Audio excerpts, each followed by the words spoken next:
Hey guys, Jess here from Tonkadale, and today is the premiere of Simon Says. I'm here with Simon, our hot pepper extraordinaire, the sultan of sweat, the colossal of capsaicin, the boss of the sauce, Simon. Jesse, how you doing? I'm doing great. I get so much energy from your excitement about hot peppers and hot sauce. Hot sauce season is here, and I know you guys have been in training. You're gearing up. Tell me about why you love hot peppers and what are your favorite ones to grow? Well, this is a great time of year because I don't know if you guys are growing peppers, but I've got all kinds of pods on my plants. I brought some in to show you here. A couple of my favorites. I really love growing like a Thai type. That guy right there, it's a frutescence variety. It's beautiful pepper. It's got the right amount of heat. It hits you with heat right away and then dissipates quickly. So it's got really great flavor. It's not going to totally burn you out, but it'll get you there. But then there's some hotter ones here too. Like this is a new one that we grew this year, Jamaican yellow. It's like a habanero type pepper, but they call it like a Scotch bonnet. Scotch bonnet. It's got like a citrusy taste to it, but it is quite hot. There's 5 species of domesticated peppers. Okay. So you've got annuum, you've got frutescence, you've got bacatum, chinense, and pubescence. Yep. There we go. Which varieties are in which categories and which ones are the best for home gardeners? That's a great question. The most common chinense pepper that you'll see is a habanero or a Scotch bonnet, very similar. And those are great. Hot peppers take a long time, so you want to get like I always get my plants from Tonkadale in a starter pot because I don't want to grow from seed. It takes forever, especially for hot peppers. And I want my hot sauce in July, August. So I always get a starter pepper plant from Tonkadale. Got a couple other ones here. This is a Primo Red habanero. These still ripen a little bit. These are beautiful. Yeah, I love these peppers. Yeah. Those are gorgeous. Okay, so what about like bell peppers? Which category are they in? Bell peppers are an annuum type pepper. I use bell peppers all the time. There's a lot of calcium in bell peppers, really good for you. So I eat a lot of peppers year round, but I wait for this time of year every year to do the hot sauce with the homegrown peppers because it's just more fun. Right. You know, when you grow them yourself, you can really get the excitement, anticipation building, and then August rolls around and you can make beautiful hot sauce like that. Tell us about your hot sauce making process. Okay, well, I started growing hot peppers maybe 3 or 4 years ago. I really got into it, and I just grow in 12-inch containers on my patio. I live in an apartment, so I have like a little deck area, and it's actually really easy to grow peppers in like a patio pot, on a 12-inch grower pot. I just plant with Tonka Terra. I use a little bit of compost sometimes to fertilize, but they're not a super demanding plant, so they're really easy to grow. And then when it comes time to making sauce, I kind of go out and I see what I've got. With the 2 that I made here, I did a habanero sauce and then more of like a jalapeno, a little bit not quite as spicy of a sauce. And so I go out and I'll pick, like, usually I'll get as much as I can. I try to fill like a 9x13 pan, like a casserole pan.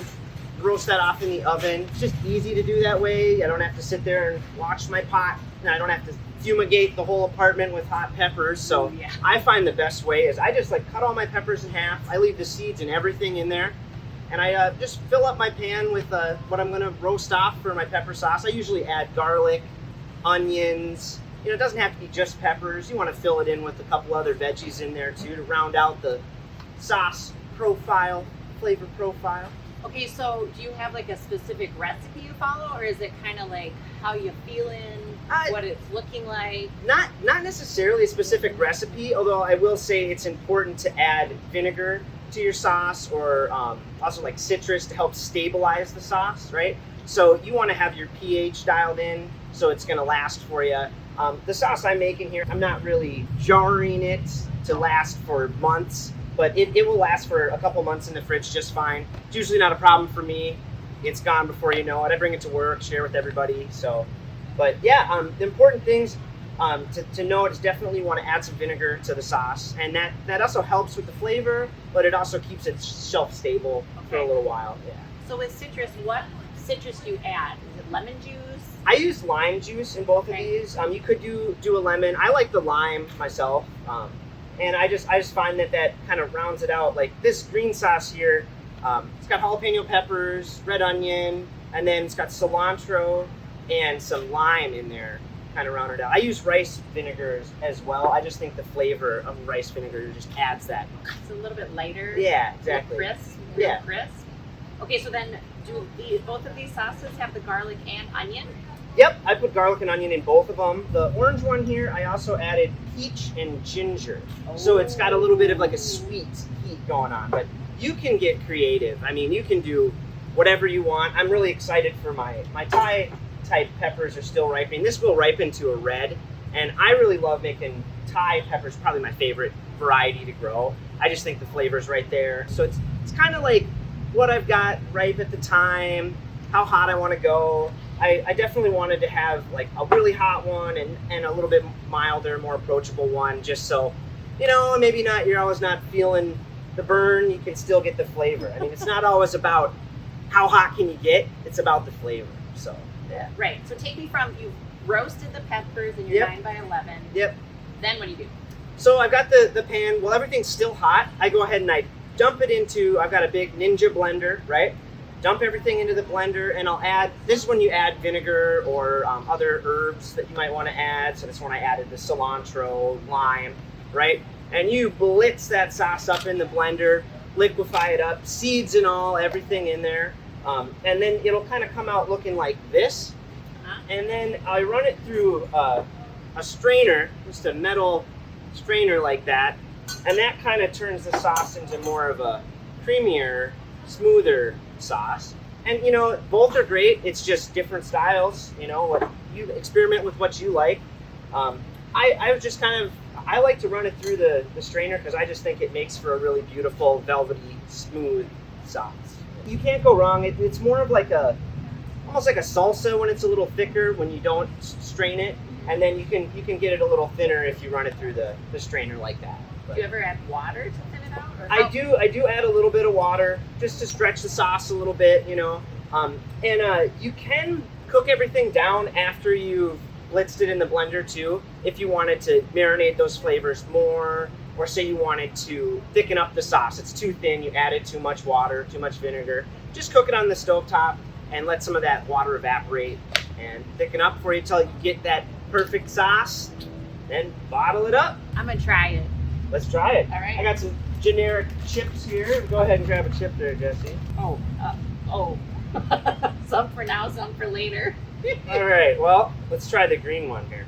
So this is the strained jalapeno, cilantro, lime. Yep. I think I also did a poblano pepper in there as well. Ooh. So, I mean, you can't go wrong. I just was grabbing all the green peppers I could find. Poblano pea. There you go. So the thing I love about Simon's sauce is it's not just hot that knocks you out.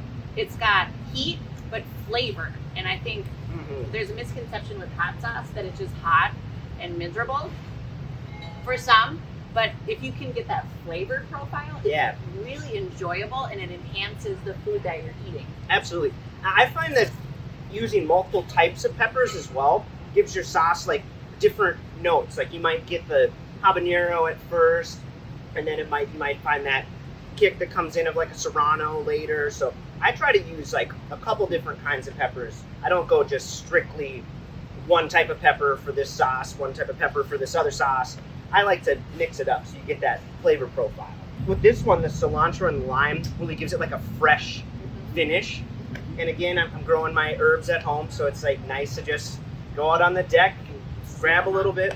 And you don't need to do a huge batch.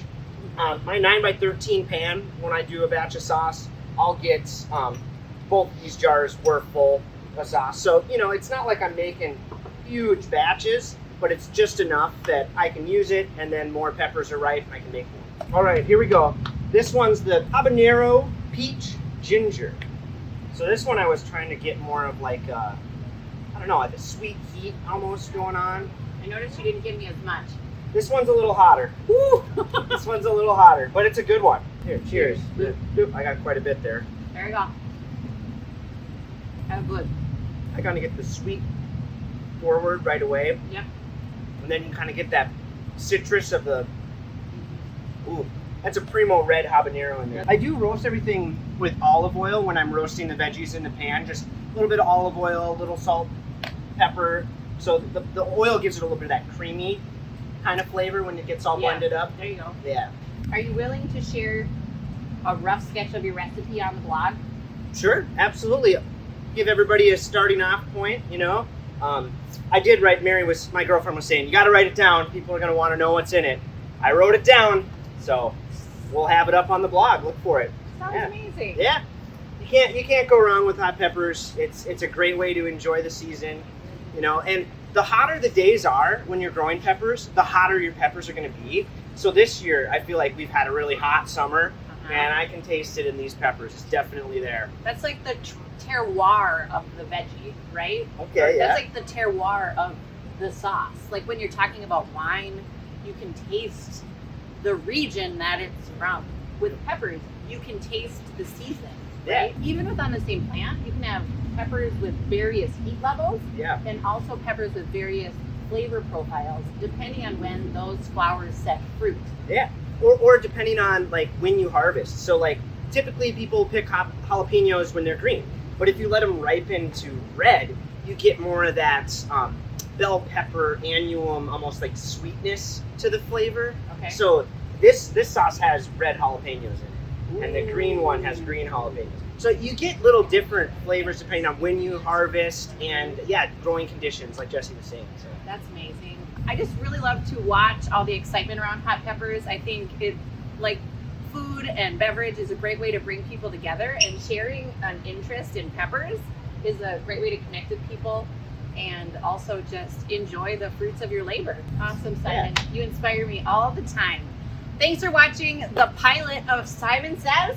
Simon Says, let me see your hot pepper sauce. Post pictures. I want to see what you guys are making. Amazing. We'll see you at Tonkadale. We like the viscosity. That's real nice. Not falling off the chip. Beautiful viscosity. Are you sweating because of the heat or because it's a greenhouse? It's a little bit of both, I think. A little bit of both. Cheers, everyone. Right. Oh my gosh. Here we go. Okay.